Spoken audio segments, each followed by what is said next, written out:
Good morning. I'm going to be honest and say that I did not volunteer to do this. At least not at first. I feel like I got tricked. I must have misheard or missed it, but I thought I was just going to be doing this in my Mama Bears apologetics class. And of course, I'm up first, so thank you, Faith.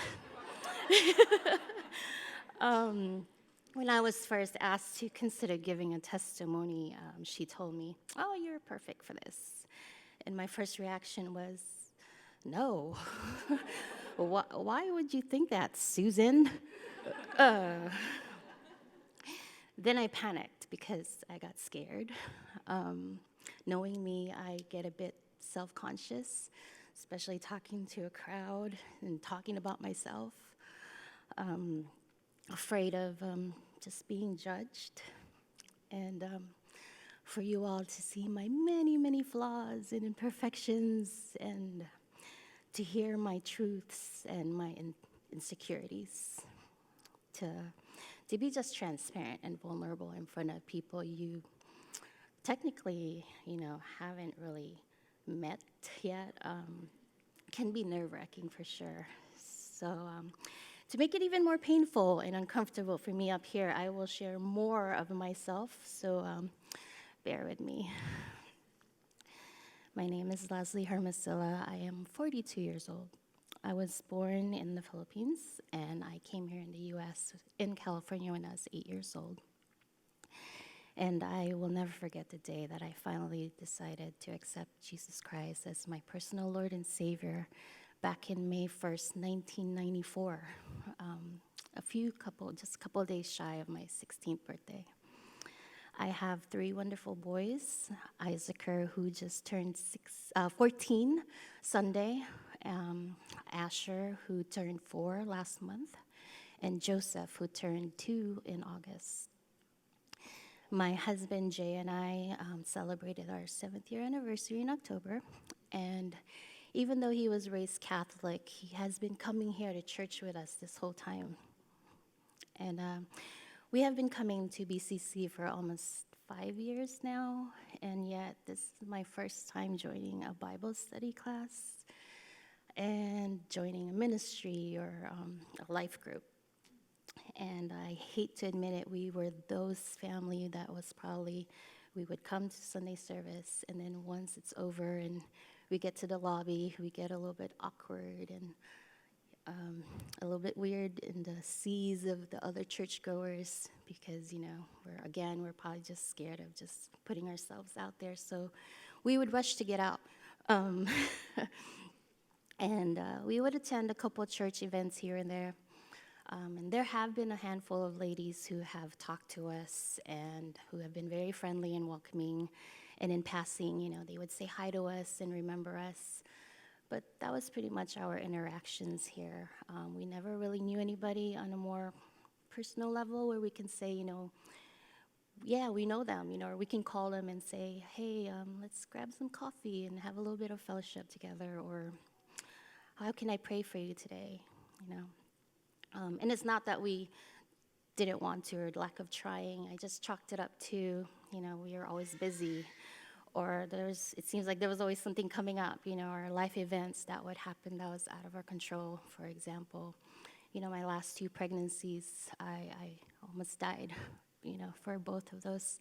My recoveries were hard, if not traumatizing, and longer than I wanted because we were definitely in and out of the church. And then, of course, COVID hit, and that sucked because I never felt even more disconnected, and a little bit lost. So you can just imagine how overjoyed I was when the church finally opened back up again and we got to come back and worship together in person and not just virtually.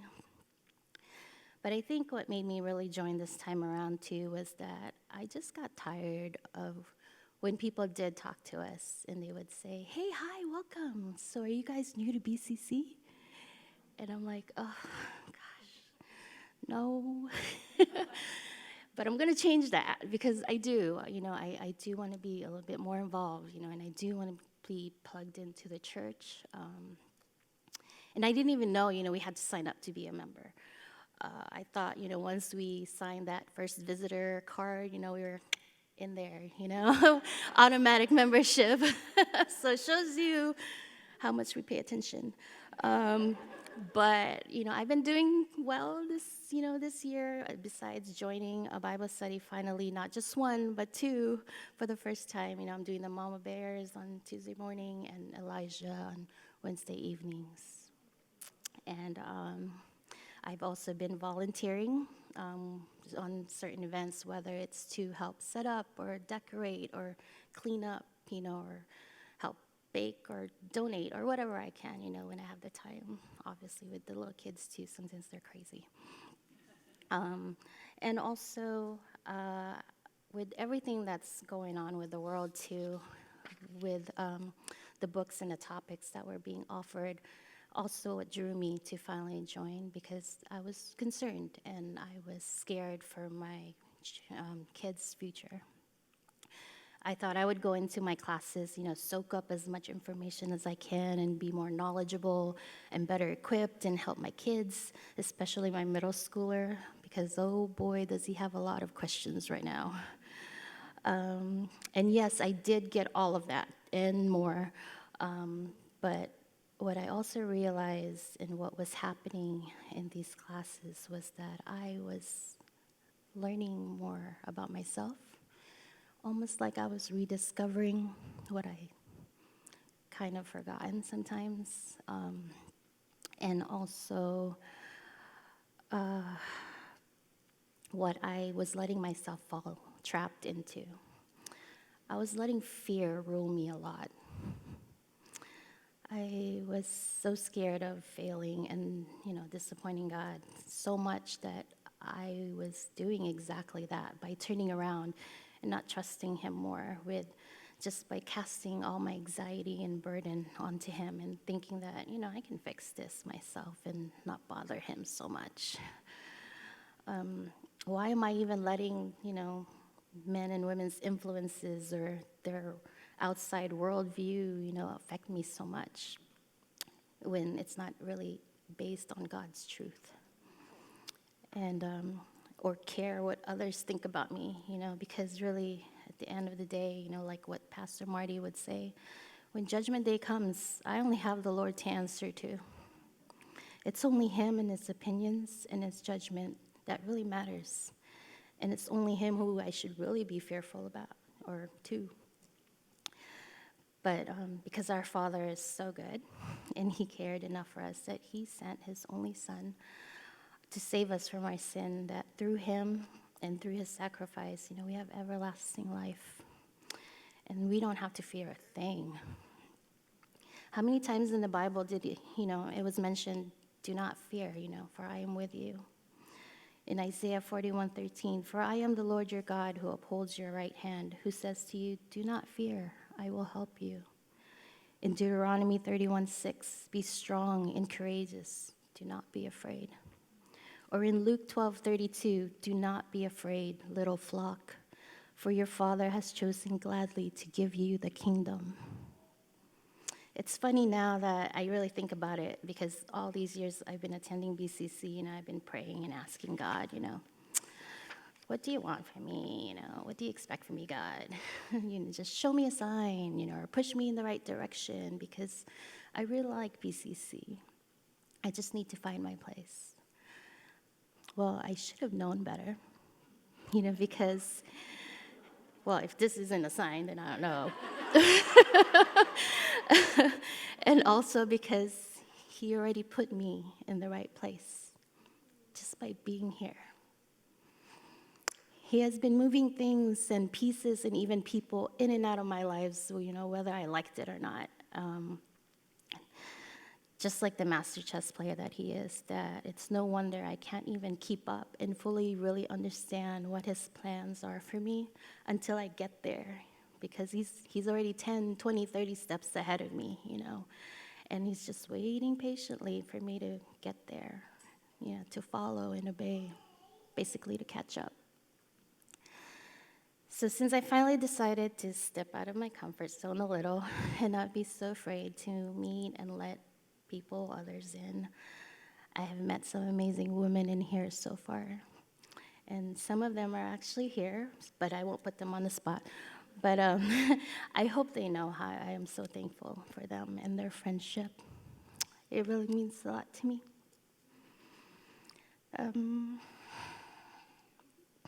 I've missed having that bond that only God can create with his people. We are truly blessed to have a Father who only wants the best for us and knows when to put certain people in our path at the right place and time. So if you see me and my family, please say hi. I promise I'll try not to be so shy and awkward because that's my MO. Sorry. Sorry, God. I will try. I said I was trying. Um, Please remind me of what I said here today, because I really am tired of being scared and fearful of the lamest things, because I know I will probably slide back a little bit just out of habit, but hold me accountable.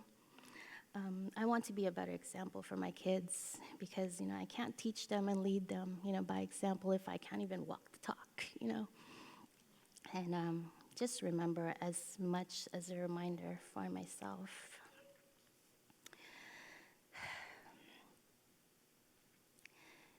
God is too wise to be mistaken.